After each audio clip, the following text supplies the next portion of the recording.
नमस्कार, मी पूजा. माझ्या चॅनलमध्ये परत एकदा तुमचं स्वागत आहे. आज आपण एकदम मस्त असा टेस्टी गाजराचा हलवा बनवणार आहोत. एकदम पारंपरिक पद्धतीने, अगदी कमीत कमी साहित्यामध्ये, आणि एक खास टिप्स वापरली आहे याच्यामध्ये.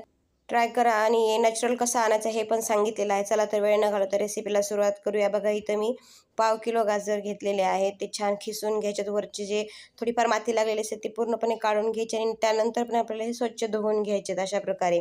आता बघा, नॅचरल कलर आणण्यासाठी आपण याच्यामध्ये एक छोटासा बीटचा तुकडा वापरणार आहोत. वरतून कलर ॲड करायची अजिबात गरज लागत नाही थोडासा तुकडा ॲड केल्यानंतर. आता इथं छानपैकी आपल्याला गाजर खिसून घ्यायचं आहे.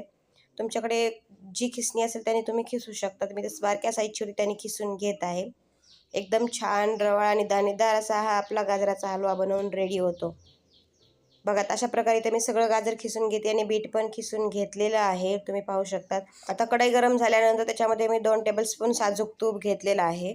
तूप गरम झालं की आपल्याला याच्यामध्ये जो आपण गाजर खिसून घेतलेला आहे आणि ते ॲड करायचं, आणि बीट पण त्याच्यासोबतच आपल्याला ॲड करायचं आहे.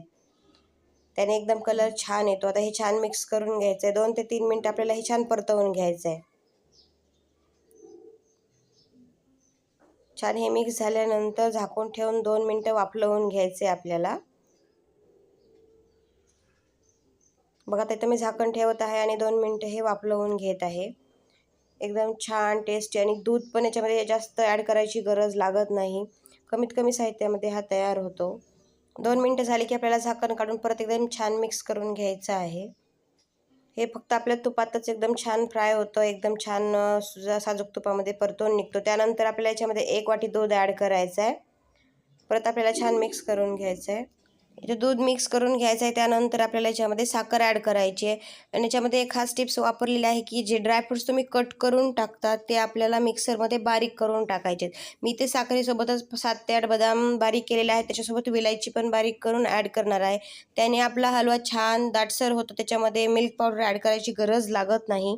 एकदम छान तयार होतो. तुम्ही पाहू शकतात. बघा, आता ही साखर आपण ॲड करतोय. मी थोडीशी बाजूला ठेवत आहे, ज्या अर्धी वाटी आपण साखर घेतली होती त्याच्यापैकी, कारण जास्त गोड होऊ नये म्हणून. तुम्ही तुमच्या गोडीनुसार कमी जास्त करू शकता. आता बघा, इथं आपलं छान मिक्स झालेलं आहे. आता हे आपल्याला छान शिजवून घ्यायचं आहे. त्यानंतर थोडेसे मनुके ॲड करते मी वरतून. ही खास टिप्स होती की आपण बदाम बारीक करून टाकले तर आपल्याला मिल्क पावडर ॲड करायची गरज नाही. बघा, आता 5 ते 7 मिनिटांनंतर मस्त असा हा आपला गाजराचा हलवा बनवून रेडी आहे. ही प्रोसेस नक्की ट्राय करा. एकदम छान टेस्टी असा हा आपला दाणेदार हलवा बनवून रेडी होतो. चला तर आता आपण हा सर्व करूया. एकदम मस्त टेस्टी असा हा आपला बघा गाजराचा हलवा. कलर पण एकदम छान आलेला आहे. खायला पण छान लागतो आणि दिसायला पण छान दिसत आहे. एकदम मस्त टेक्स्चर पण छान आलेलं आहे. याच्यामध्ये काहीही न ॲड करता, मिल्क पावडरचा वापर पण न करता, एकदम छान घट्टसर असा आपला हा गाजराचा हलवा बनवून रेडी आहे. वरती थोडेसे गार्निशिंगसाठी ड्रायफ्रूट्स तुम्ही ॲड करू शकता. इथं पण मी बदाम ॲड केलेले आहेत. नक्की ट्राय करा, आणि तुम्हाला ही रेसिपी कशी वाटली नक्की कमेंट करून सांगा. आणि आवडली असेल तर नक्कीच माझ्या चॅनलला लाईक करा, सबस्क्राईब करा आणि शेअर करायला विसरू नका. थँक्यू.